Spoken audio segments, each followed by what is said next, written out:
पर्साईहरूले बोकेर ल्याएर हानेको अश्रु ग्यास हो त्यो। अनि त्यो प्रहरी प्रमुख एमालेको प्रतिनिधि भएर निर्लज्जतापूर्वक के भन्छ, हामीले हानेको अश्रु ग्यास कसरी डेट एक्सपायर भएको हुन्छ भनेर भन्छ। ल प्रहरी भएर बस्नुपर्छ, कुनै राजनैतिक दलको भातृ संगठन भएर बस्ने होइन। तपाईलाई त्यो फुली लगाइदिने दलका नाइकेहरू र सिफारिस गर्नेहरू सधैँ सत्तामा हुँदैनन् र तिनीहरूको सधैँ हालिमुहाली चल्दैन। यो कुरा याद राख्नु। प्रधानमन्त्री, अहिलेको गृहमन्त्री र अहिलेको प्रहरीको नाइके प्रहरी प्रमुख जिम्मेवार छन्। अहिले गृहमन्त्रीले आदेश दिए होलान्, प्रहरी चले होलान् भनेको त अहिलेको प्रहरी प्रमुख त अहिलेको एमालेको युवा संघको सह-अध्यक्ष पो रहेछ त। ल हेर्नुहोस् त,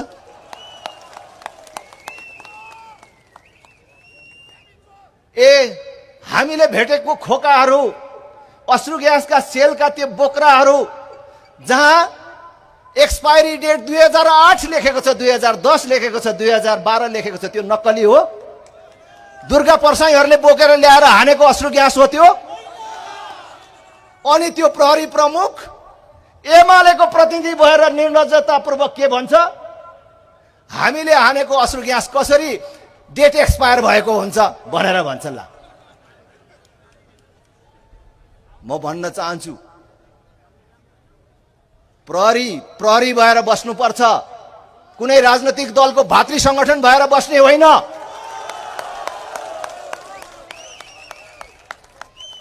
तपाईलाई त्यो फुली लगाइदिने दलका नाइकेहरू र सिफारिस गर्नेहरू सधैँ सत्तामा हुँदैनन् र तिनीहरूको सधैँ हालिमुहाली चल्दैन। यो कुरा याद राख्नु। प्रहरी भएर बसोस्। फेरि पनि भन्छु, हिंसात्मक राजावादीको हिंसात्मक प्रदर्शन भनेर लेख्ने पत्रकार, प्रसारण गर्ने पत्रकारहरूलाई म आलोचना त गर्दिन। म तुलनात्मक रूपमा अरूको आलोचना नगर्ने र रुखो नबोल्ने मान्छेमै पर्छु। तर त्यो प्रदर्शनलाई हिंसात्मक भन्नको लागि, प्रदर्शनकारीहरू हिंसात्मक थिए भन्नको लागि यत्रो दिनसम्म एउटा पनि प्रदर्शनकारीहरूको पक्षबाट एउटा पिस्तोल किन पक्राउ परेन, एउटा लाठी किन पक्राउ परेन? कुनै प्रदर्शनकारीसँग एउटा लाठी भएको कुनै भिडियो क्लिप छ? कुनै प्रदर्शनकारीले लाठी लिएर आएको थियो त्यहाँ? तपाईले यहाँ अश्रु ग्यास हान्नुभयो भने यहाँ बसेको मान्छेले कुर्सीले भेटे कुर्सीले हान्छ, ढुङ्गाले भेटे ढुङ्गाले हान्छ नि त तपाईलाई। अनि यिनीहरूलाई, यो अहिले बसेका मान्छेलाई तपाईले हिंसात्मक भए भनेर भन्न मिल्छ? अनि ती प्रदर्शनकारीहरू हिंसात्मक हुन्। सबभन्दा पहिले अश्रु ग्यास कसले हान्यो? सबभन्दा पहिले गोली कसले चलायो?